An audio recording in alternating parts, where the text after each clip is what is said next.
We have a week-long training that is beginning.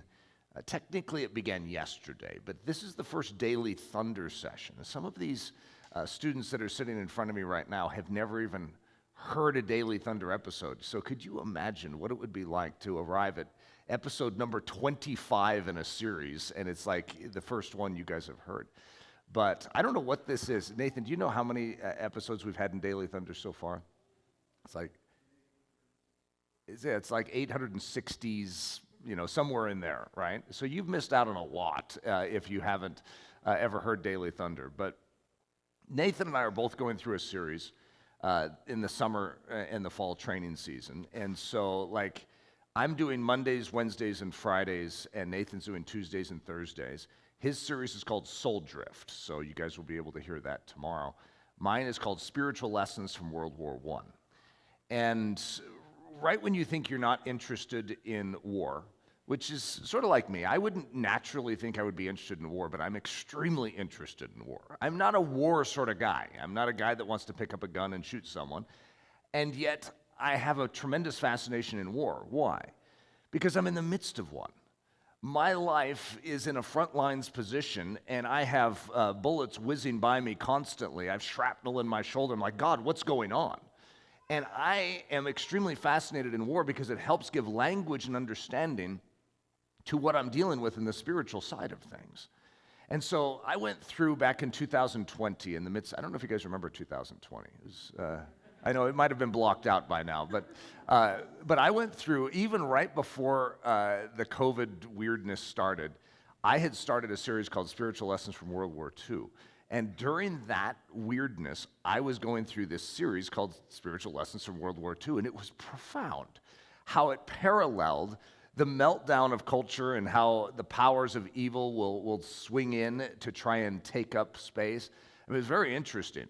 But it was 93 episodes. This one I'm trying to be a little more taut and contained in, which I don't know if I like it so far, because my containment, I really like the series, but the containment's sort of difficult because I have 42 episodes. This is 25, okay, so I'm actually past halfway, and I'm still in 1914. The war starts in 1914. It ends in 1918, okay? Do you see a problem here? So, however, I'm right in the process. Even today is somewhat of a fast-forward message where I'm going to deal with a gap of time as opposed to a day or a moment. And that's a lot of what I've been dealing with. I've been dealing with the people behind it. It's been extremely interesting. So for those of you that think that war could never be interesting, it is extremely fascinating because it shows the brittleness of humanity. It also shows the nobility of humanity. You see the contrast, and you see a lot of your own soul when you look in the mirror of these things. You see your attitudes. You see your responses that sometimes can be hasty or sometimes can be noble. And so you have all sorts of characters in World War I. William II is probably one of my favorite guys to actually bring back up on the screen. His name is technically Kaiser Wilhelm II, okay? He's the sort of like the emperor, the king, or the Caesar, that's where Kaiser comes from, of Germany. And then you have Nicholas II, who's the Tsar, which is like Caesar, of Russia. Sort of an unstable fellow in his own right, but you really like Nicholas II. William, you don't really like. The more you study him, the more you're just like, oh boy, William. No, William. But then you have other characters, like probably the most liked character in World War I from I would say the Ellerslie audiences we've been going along with it is a guy named Albert. And King Albert of Belgium is something very, very special. He's one of the rare heroes at the leadership level in this. In fact, I'd almost say maybe the only one that truly out of all the national leaders you would say, now that is a guy I want to grow up to be like. There's a whole bunch of soldiers that you would want to grow up to be like, but on the national level, the global, the kingly, princely level, this is a special guy. So we're going to dive into this, and it's going to be tough because some of you are going from 0 to 120 miles an hour right now. When you're at 25 episodes into a series. But this one, actually, that is really odd because that isn't my title. My title is called The Ethics of Victory, But what's interesting is I almost changed my title to this, and there it is on the screen, which is When Is It All Right to Sin? But that isn't my title. That's just so strange. So it's called The Ethics of Victory, and I'm sitting here in my brain trying to figure out how that ended up in my title slot, because it's like I would have had to do it, but there it is. And it's interesting because that's actually what the message is about, which is why I almost named my message this, which is why it's probably on the screen here. But when is it all right to sin? Is there ever a point in time when it's okay to do that? And that's going to become a very, very significant thing in the landscape of World War I. But this is actually called the ethics of victory. So this is a map that those of us that have gone through this series have become very familiar with. It's Europe in 1914. If you looked at Europe now, you're going to notice a lot of change and shape changes, and part of that's going to be the result of World War I. And part of it's going to be the result of World War II. There's a lot of different dynamics that have played into the European landscape.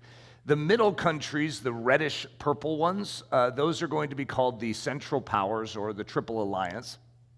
And Germany's at the top, and it looks like a horse's head. And Austria-Hungary is going to be actually where the leading cause of the World War is going to start, down in Sarajevo. And you can see Sarajevo way at the bottom of Austria-Hungary. And Italy is a part of the Central Powers. They're in agreement that if Germany or Austria-Hungary is attacked, that they will come to their aid.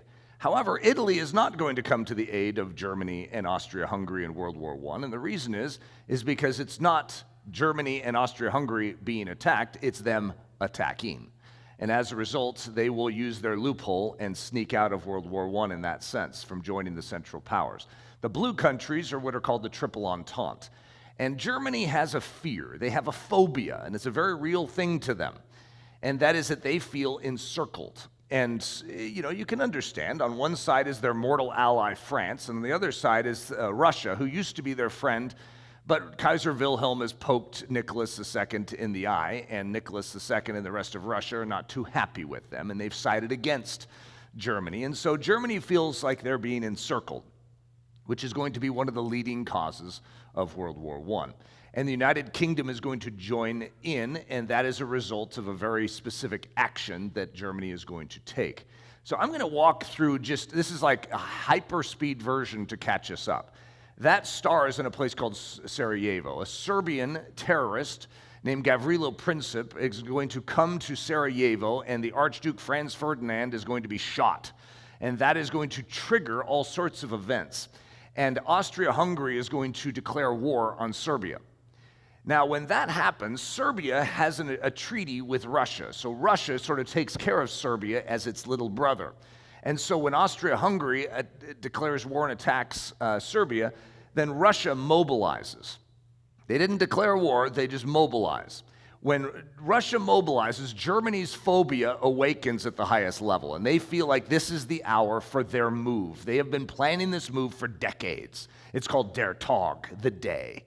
And it's called the Schlieffen Plan very specifically, where they're going to sweep in and take Paris in 39 days. They feel it's going to take 39 days for Russia to get its, lumberous self up off the bed and get into war position. So they need to somehow capture Paris and defeat the French before that 39th day so that they can then turn all their energies to hit the Russians. To do that, they're going to make a significant mistake that in history is oftentimes considered one of the dumbest moves any nation has ever done. They're going to go through Belgium. Now, it actually makes a lot of sense to go through Belgium. There's nice roads that are going to lead them right to France. And so it makes a lot of sense. However, Belgium is a neutral country. And even Germany itself has sworn to protect the neutrality of Belgium. So all these powers have sworn to protect Belgium neutrality. So when they violate Belgium neutrality, guess who gets awakened on the other side of the English Channel? Great Britain, the United Kingdom, which has Commonwealth nations all over the world. And so when you awaken Great Britain, which is the strongest military force, not in infantry, but in power and in potential and in economics, they are going to awaken for themselves a significant problem. And yet, to get this done in 39 days, they need to go through Belgium and capture Paris. And so when they do that, that's going to get the United Kingdom involved. Of course, France knows that they've been planning this for a long time. However, Germany looks like they're going to do it. They actually look like they're going to be victorious. It's been brilliant, and everyone in Germany is celebrating. They even have already have medals and that they're handing out to the officers because they've done it. And yet there's going to be one fatal error, and von Kluck's First Army, which is the one that's going to capture Paris, is going to turn just a little to the right and is going to expose his flank, which is going to cause the British and the French forces to have an opportunity, and they're going to strike, and it's called the Battle of the Marne. And that is going to push Germany back, and it's going to ultimately lead to what we know as the Western Front. And so you're going to see what is going to take place is going to be a stalemate of 4 years. Now, when I say a stalemate, that could sound very harmless. This is a stalemate where both sides are pouring themselves into this line to try and break it. And they're going to lose millions of men. An entire generation of men is going to be gobbled up in this activity. Now, that doesn't mean that there isn't activity all over the world. However, this is what we've been focused on, okay? So this is where we're at in late 1914. The war is going to start in August of 1914. And now we just had something called the Christmas Truce, which was Christmas 1914. So right now we're like sort of the end of 1914, the beginning of 1915. I'm not giving a date because it's more of a period of time. So the question, when is it okay to sin? So obviously I already sort of gave that away accidentally with my title up on the screen. But is there a point in time when it is okay? It's like, well, in this situation, it would make total sense to sin. I mean, we could actually come up with all sorts of justifications of like why it's okay to do this in this one situation because, I mean, no one would know. That's like a classic one. It doesn't hurt anyone. Is it ever okay to sin? November 1914, at any cost, victory must be achieved. So there's going to be some decisions that are going to be made by the Germans. Now, I'm German, which is why I can say certain things. If I wasn't, then some of you could question it, right? And say, is this some kind of racial prejudice, Eric? However, the Germans, and I've noticed a lot about German behavior in going through World War I. In fact, my wife has probably appreciated the fact that I've recognized certain things. But the Germans do everything with excellence. And at this time, they were noted for it the world over. They had the best music. They had the best scientists. Their advancements in technology were extraordinary. Their organization of government, their organization systems were magnificent. Their war machine was unprecedented. I mean, even the goose-stepping soldiers was so impressive and so intimidating to every other nation that took note of it and watched them. Like, these guys are a machine. And still to this date, it's probably one of the greatest military units that was ever sent off to war was the war machine of the Germans in World War I.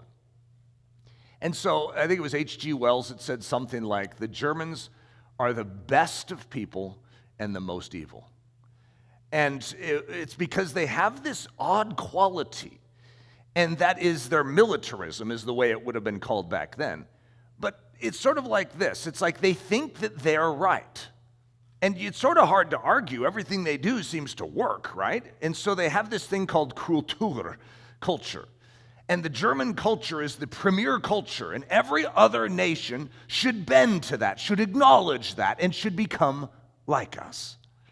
And so a German, at least back in World War I, and you can definitely test your Germanness in this statement, usually thinks that they're right, and anyone who has an opposing viewpoint to their viewpoint ought to change their viewpoint to match with yours, okay? So I've noticed this in regards to, it's the old wasp phenomenon.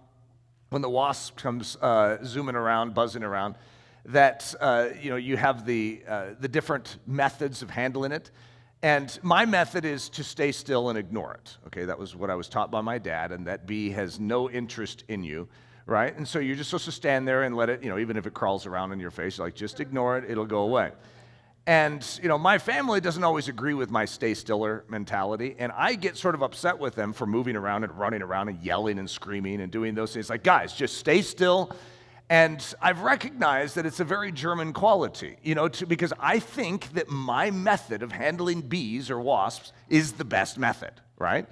And not everyone agrees with my method, which really bothers me. It's like, if you would just listen to my method, you would be saved from all bee stings, right? And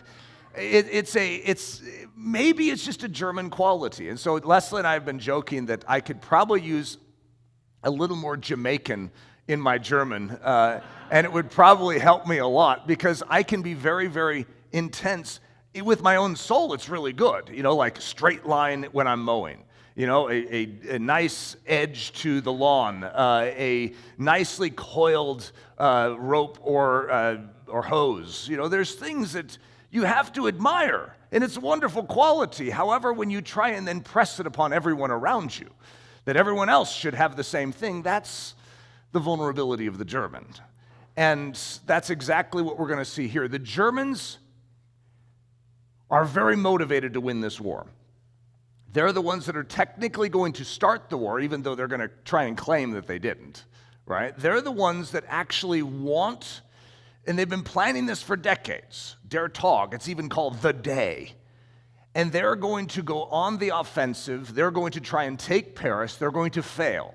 And then as that Western Front is forming, they are trying to get around and flank the French and the British so that they can still have a potential of ending this war.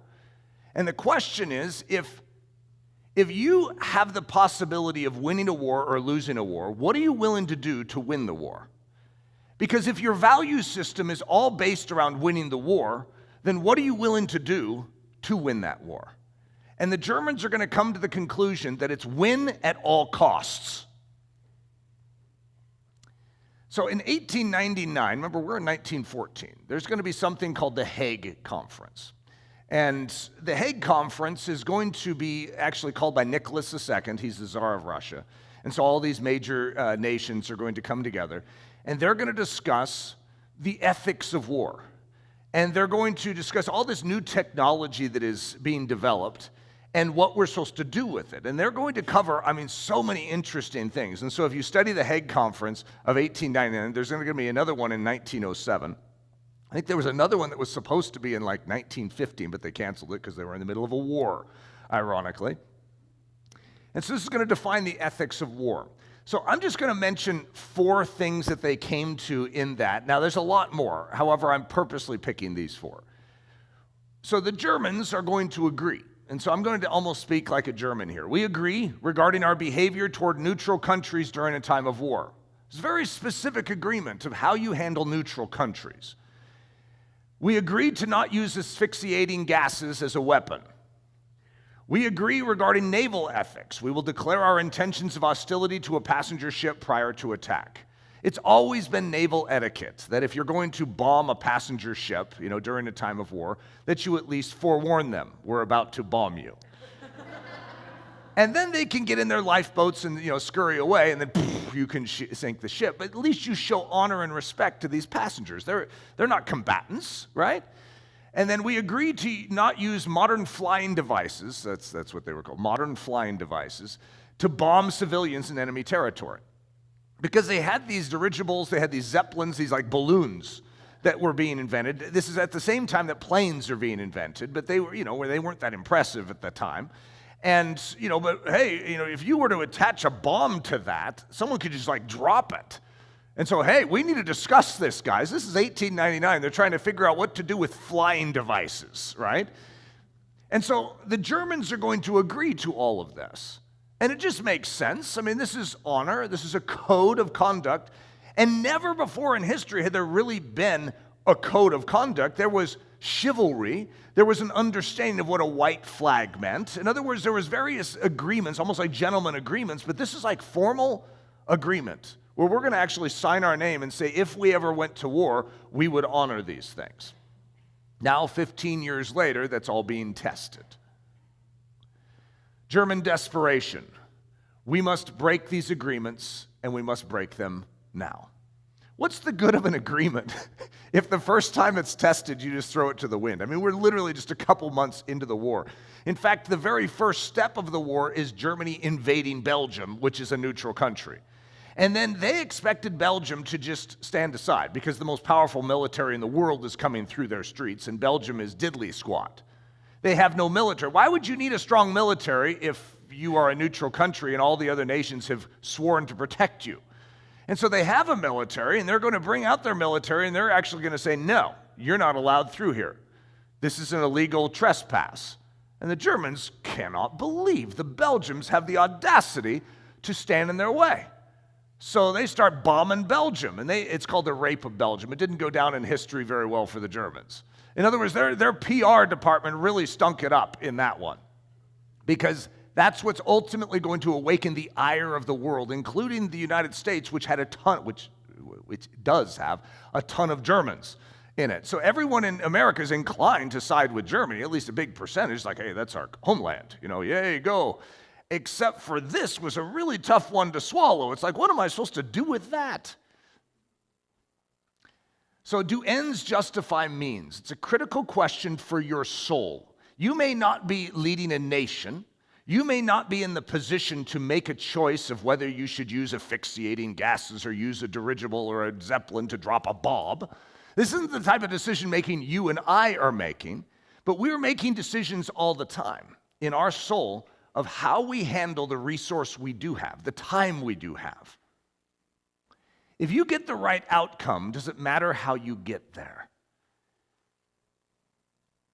So Dub, who's my 13-year-old, he's my second son. His name is Kipling, but I call him Dub or Dubberdoo or Dubberdoosty. And so Dub's question, this is actually quite a few years ago when he was just a little guy. He said, Daddy, would it be illegal to speed if by speeding you rescued someone's life? I thought it was actually a really good question. It's a very, very significant question in how even the American governmental system works. Because the American governmental system is based on a premise of two things, that law has two sides to it. It has a letter, which is its actual code, and then it has a spirit to it, which then that spirit can be leveraged if the code were to violate human life in a certain circumstance, like, say, the pregnant woman that needs to get to the hospital, and she needs to get to the hospital, like, right now, and so the husband's like, honey, I'm going as fast as I can. He's making his way down the road, and he gets pulled over by a cop because the code says he's speeding. But when the cop finds out why he's speeding, he doesn't give him a ticket. He actually goes in front of him and turns on his lights. In other words, it changes the perception of the code because you're actually doing something that saves life or promotes life. And so Dub's question is really important here. Would it be illegal to speed if by speeding you rescued someone's life? So here was Daddy's answer. Dub, the law is set in place to help people and not to harm people. The law has a letter and it has a spirit. The letter says, no, you can't speed no matter what. But the spirit says, if it is in the loving interest of another and speeding would save a life, then you must speed. Now, that could lead to more confusion in you. This is the concept of ethics, too. It's like, huh?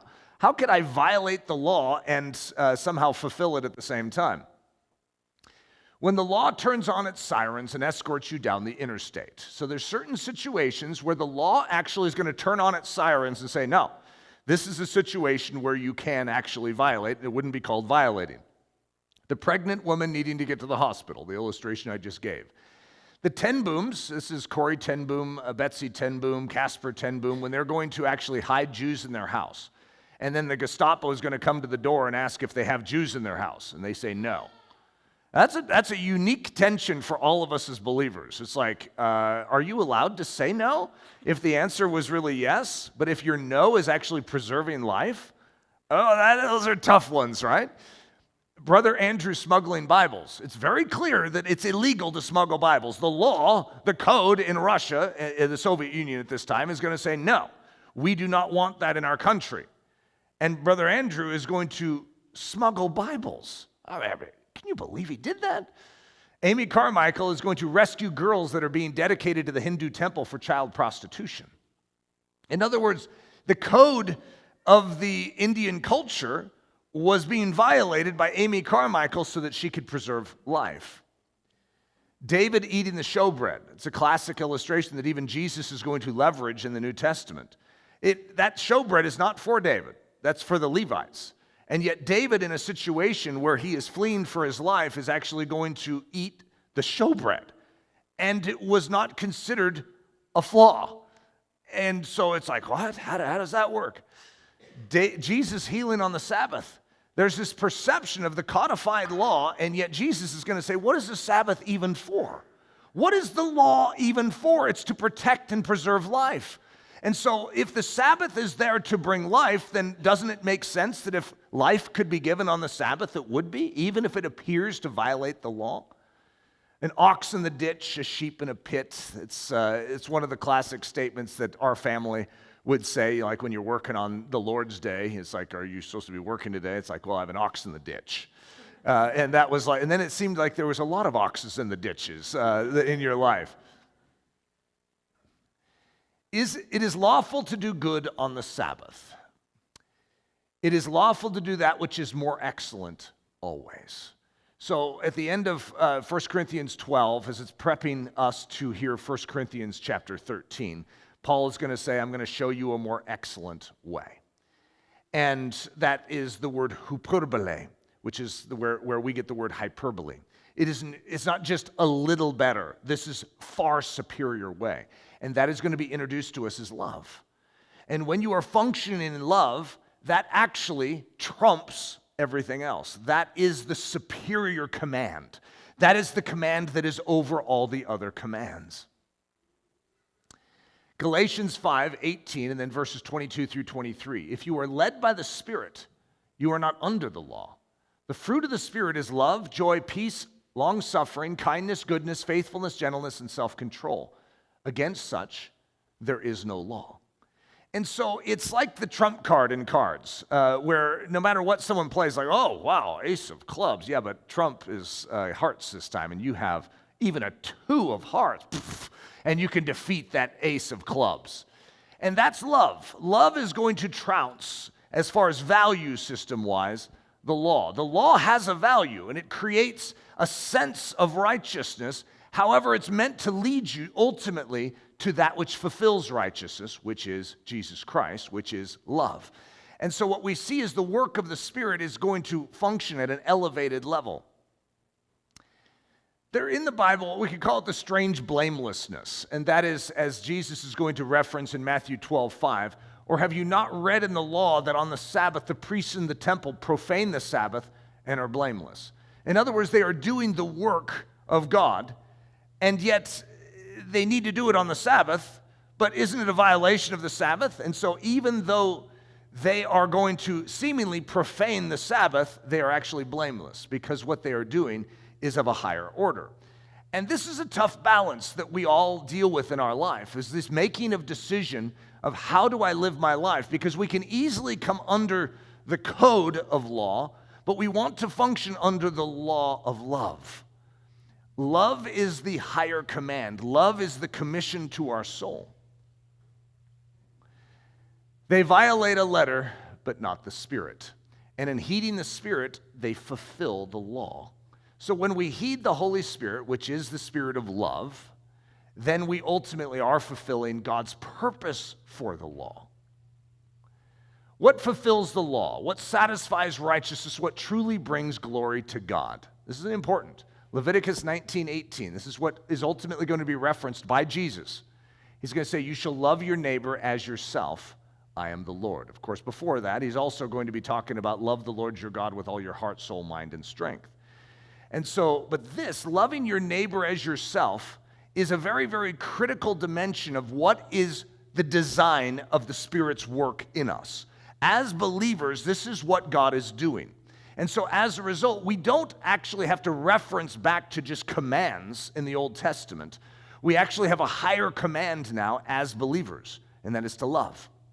And when we love, of course we won't be stealing. Of course we won't be cheating on our spouse. Of course we will be honoring our parentage. In other words, we are fulfilling these things by functioning after this higher level of living, which is only given by the Holy Spirit. James 2:8 says, if you really fulfill the royal law according to the Scriptures, you shall love your neighbor as yourself, you do well. German ethics. Now again, I'm not trying to throw the Germans under the bus. There's a lot of us Germans in here.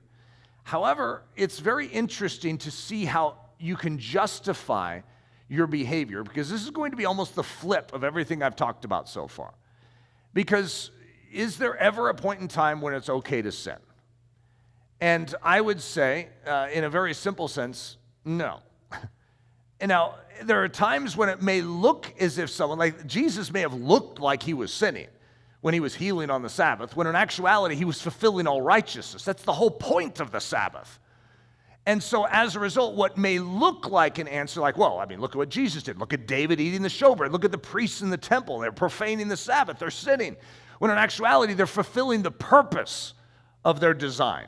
This is what they were designed for. So the German ethics, if our war aims depend upon it, then it is the correct behavior. So we need to be victorious in this battle. We need to be victorious in this war. So no matter what it is that we have to compromise, we're willing to do it.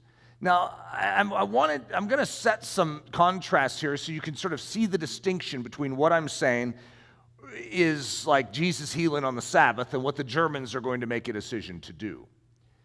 So, for instance, they need to make a decision in the Battle of Ypres, the first Battle of Ypres, to gas or not to gas. Now, remember, in the Hague Conference, they're going to make an agreement that they will not use asphyxiating gases in war. However, guys, you need to understand the Germans are desperate and they have to win this. And if they don't win the Battle of Ypres, that means they're not going to outflank the French and the British, and they could end up losing World War I. I mean, if they don't win this one battle, they could lose World War I.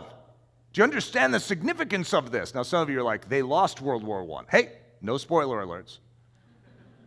Hey, but I want you to recognize they don't know that at this point in time. They've had victory in their hand up to this point.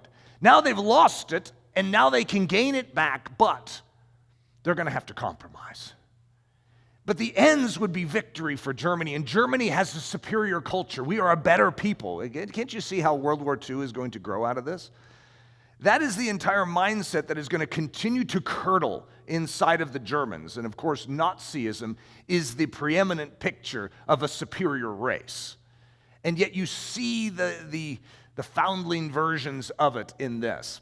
To gas or not to gas, that is the question.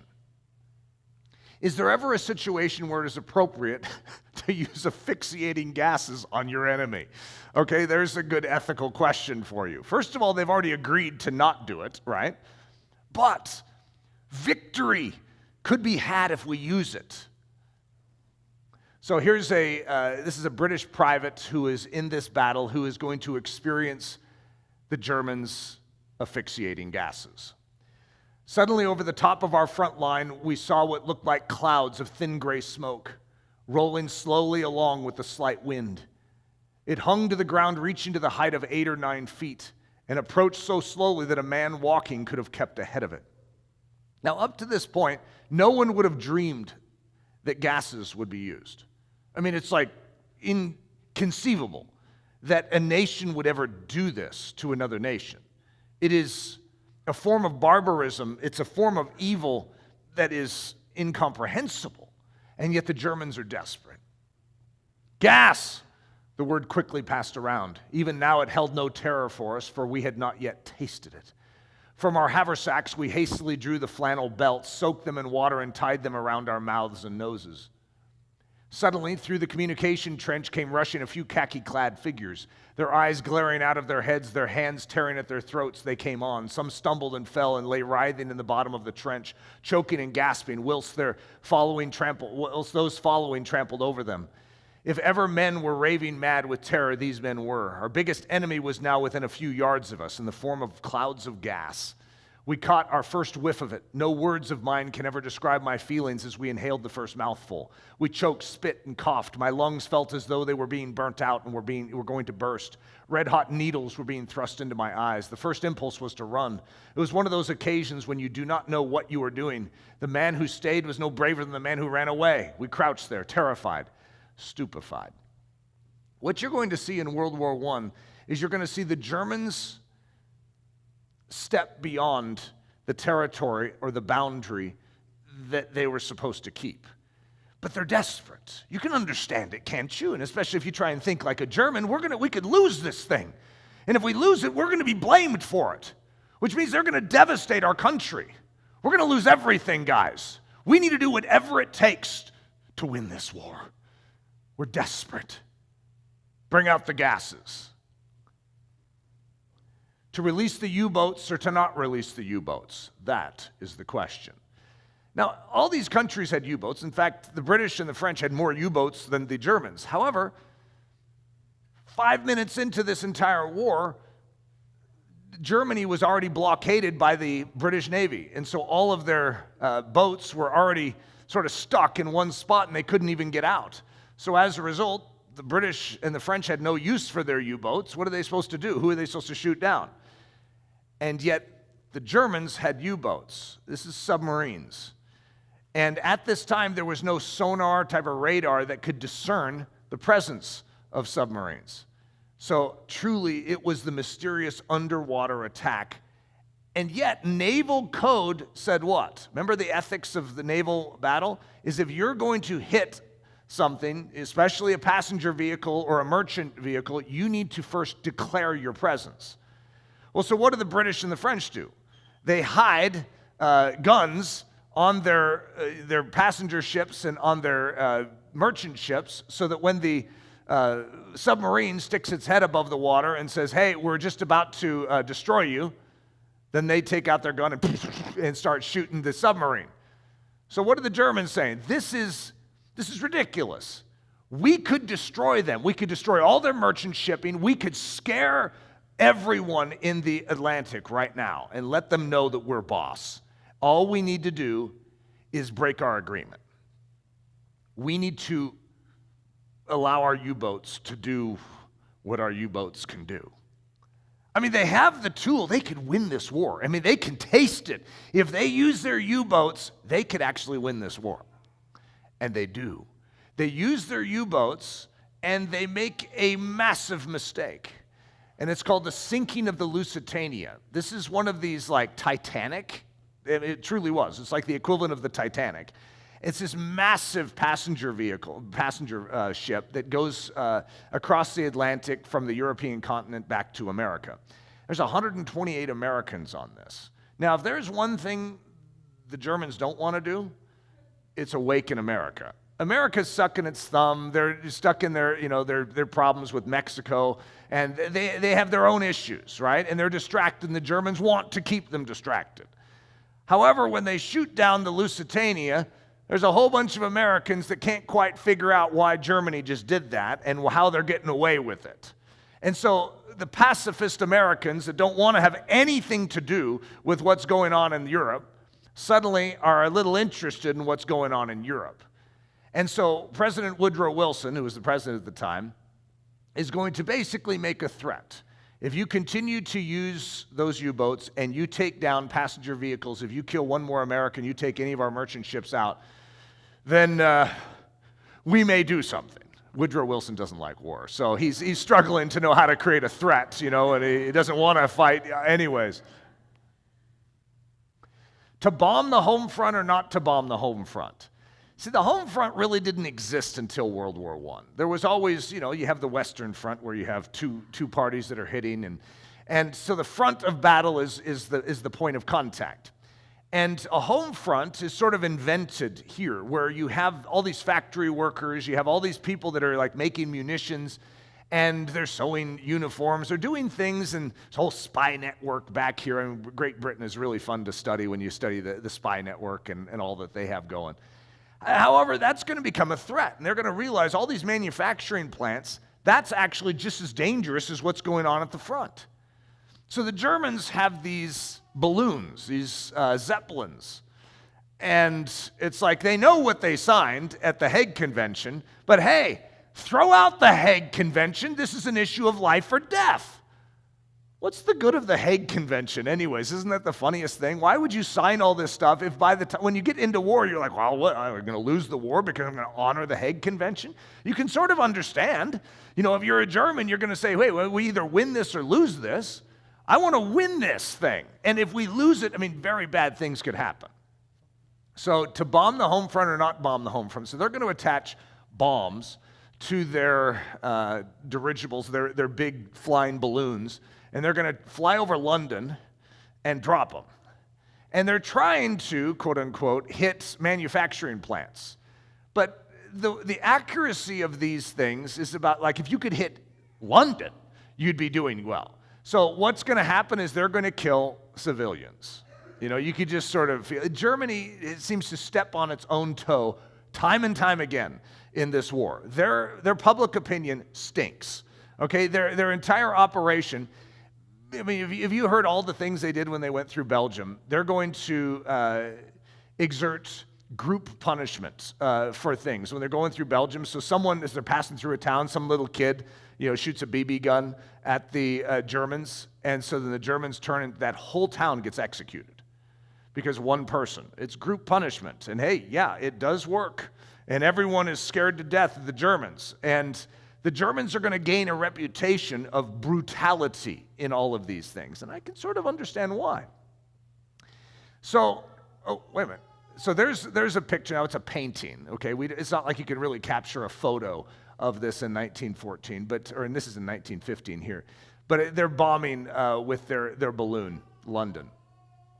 So this is a German Zeppelin leader, a guy who is like a commander in one of these Zeppelins.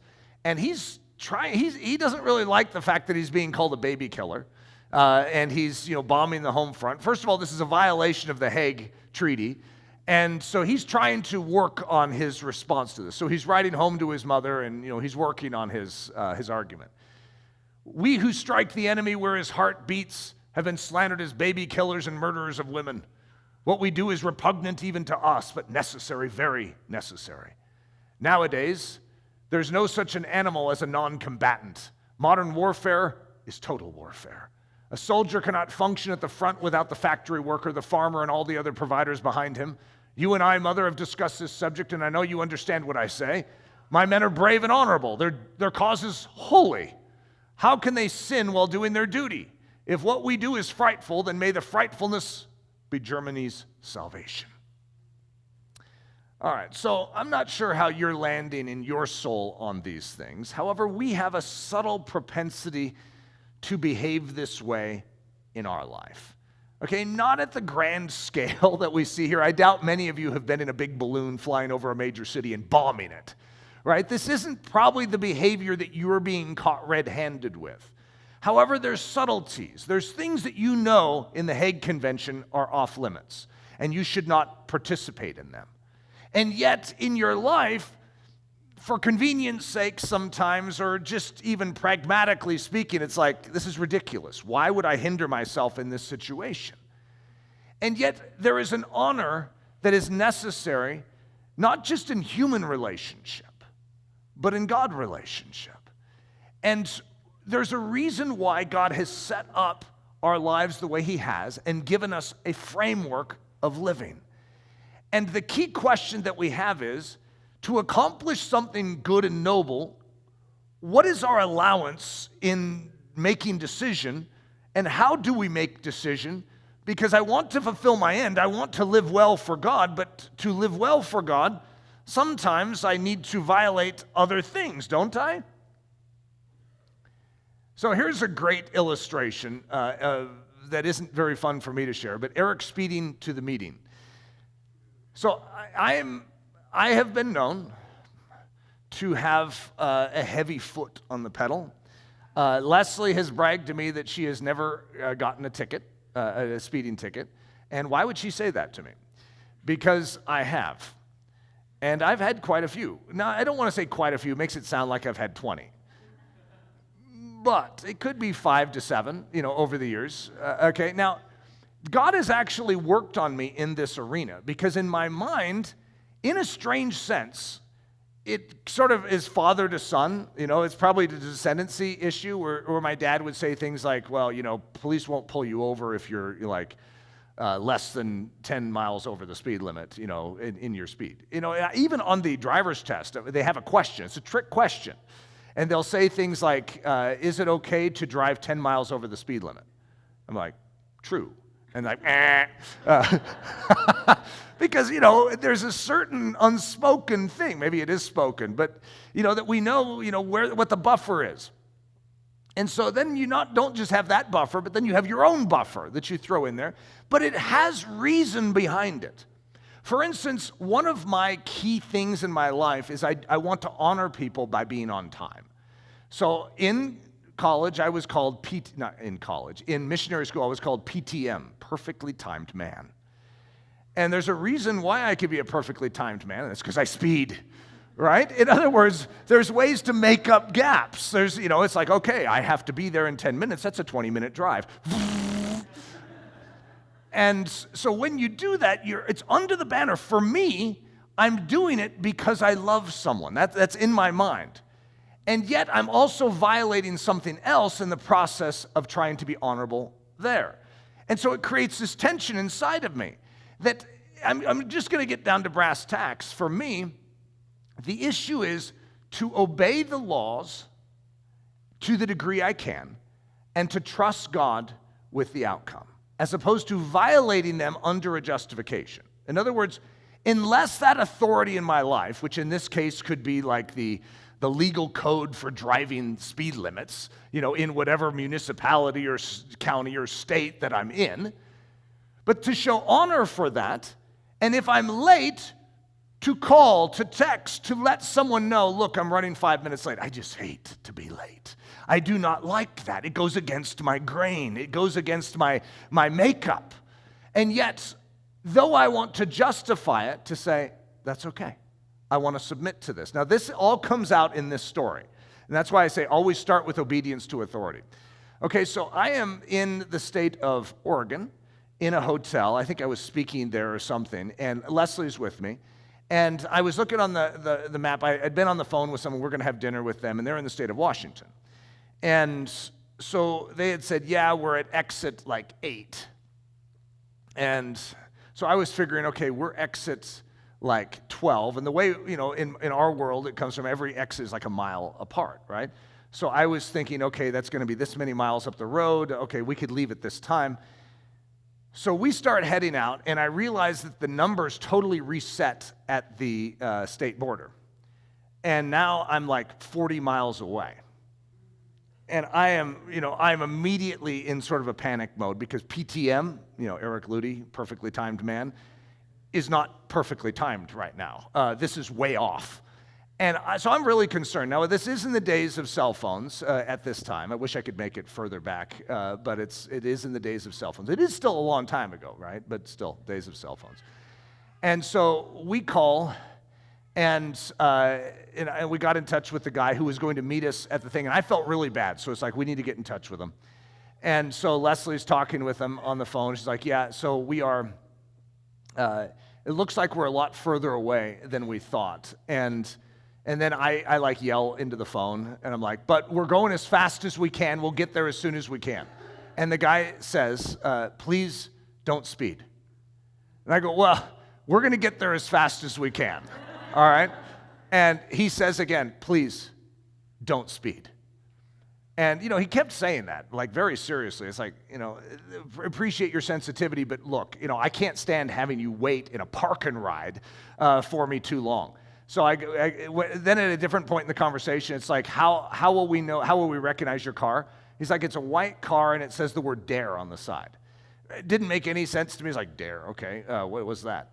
And so we're making our way down the interstate, and I'm going fast, okay? I'm making some really good time. I'm making up for this mistake, and we're chopping off a lot of time. And meanwhile, he is making some calls. And he is chief of police of that area, and he is making calls to all the guys on the lookout that are seeing me zoom by, and he says, let him go, let him go.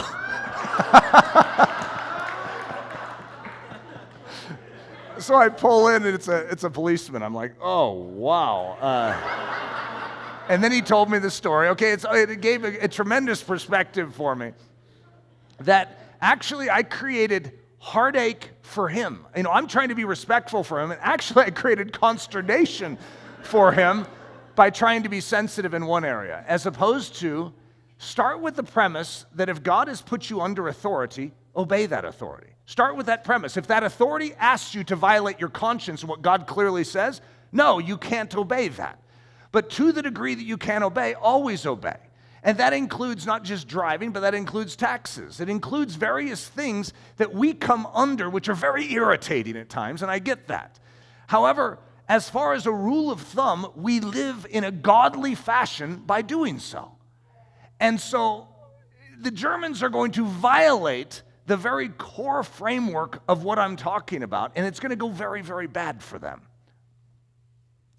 The contrast of the cross. The cross is a great picture of battle. It's a great picture of war. We just don't usually look at it that way. We have the powers of earth and hell colliding. And you're going to see God win a battle. In fact, it's an impossible to win battle. And you would have said God needs to bring out all the stops. I mean, because right now the devil looks like he has the upper hand. And yet God is going to win that battle in perfect agreement with his law. He's not going to violate his nature in winning us. You know that it says in the law, thou shalt not steal. You know that you are the possession, at this time, before the cross, you are the possession of the enemy. And he's not going to steal you. He is going to redeem you. You see, he is going to actually fulfill all righteousness in even winning this battle. He is not going to violate the Hague Treaty to actually gain the victory. It's an amazing picture. So the contrast of the cross, Jesus did not violate righteousness in order to fulfill all righteousness. The blamelessness of Jesus, he did it right. He knew no sin, 2 Corinthians 5:21. In him was and is no sin, 1 John 3:5. He did no violence, neither was any deceit in his mouth, Isaiah 53:9. He was and is holy, harmless, undefiled, separate from sinners, and made higher than the heavens, Hebrews 7:26. He did no sin, neither was guile found in his mouth, 1 Peter 2:22. When he reviled not again. When he suffered, he threatened not, but committed himself to him that judges righteously, 1 Peter 2:23. He was and ever is the Lamb of God, John 1:29. Without blemish and without spot, 1 Peter 1:19. He did nothing amiss, Luke 23:41. Certainly he was a righteous man, Luke 23:47. The prince of this world had nothing or no legal grounds of condemnation in him, John 14:30. He was in all points tempted like as we are, yet without sin, Hebrews 4:15. He was just, 1 Peter 3:18. Welcome to going to battle Jesus style. In other words, he maintained his purity. He maintained his excellence. He maintained his integrity, even in winning. And so as a map, as a premise point, in contrast with the Germans, who were going to compromise all integrity, every verbal agreement that they gave prior to World War I, they are going to feel that they need to violate in order to win World War I. And I would say history has judged them very sternly for that. And yet, for us to recognize that we can have the same propensity to actually say, but this end is so important, I must gain it at whatever cost. And I would say, gain it Jesus style. If you walk life out Jesus style, my dad used to always say, and I've questioned it at times in my brain, he said, Eric, if you just live with integrity and with excellence in all you do, God will always honor that. And doors will open up for you. You will have the resource you need. And there's times when I'm like, I'm not exactly sure because I have a strong stand for Jesus and it seems that this world wants to sabotage it. So even if I do something with excellence, it seems like I have a harder road here. Did my dad understand this? Do I need to do something sneaky here to get around this? In other words, to truly trust that when you do things God's way, you get God results, even if it's a harder road. Even if you have bomb blasts, it's like, I'm going to maintain the narrow way and I'm not going to go broad in my way. The Sinless Victory. Isn't that a great name? That would have been a good title for this message, The Sinless Victory. The integrity that at first appears to be weakness always proves triumphant. Jesus looks weak on the cross, and yet he's going to prove triumphant. His method looks soft, gentle, forgiving, loving. Come on. Get a little German in you, Jesus. Get tough. This isn't how a German fights. You see, Jesus is going to look soft. He's going to look weak, and yet you've never seen such strength. He was wielding the greatest military strength the world has ever beheld on that cross. And he's going to do it with excellence. He's going to do it with purity. He's going to do it with integrity. He is going to do it in perfect righteousness. Father, I ask that you would search us and try us, that you would know us in our inner man. Lord, where we have our subtle justifications, I pray that you would touch them and that you would expose them. Lord Jesus, we desire to win this battle, but we want to win it your way, according to your pattern. We want to be marked by love. We want to be marked by truth. We want to be marked by purity. Lord Jesus, work through us to do that. It's in the precious name we pray. Amen.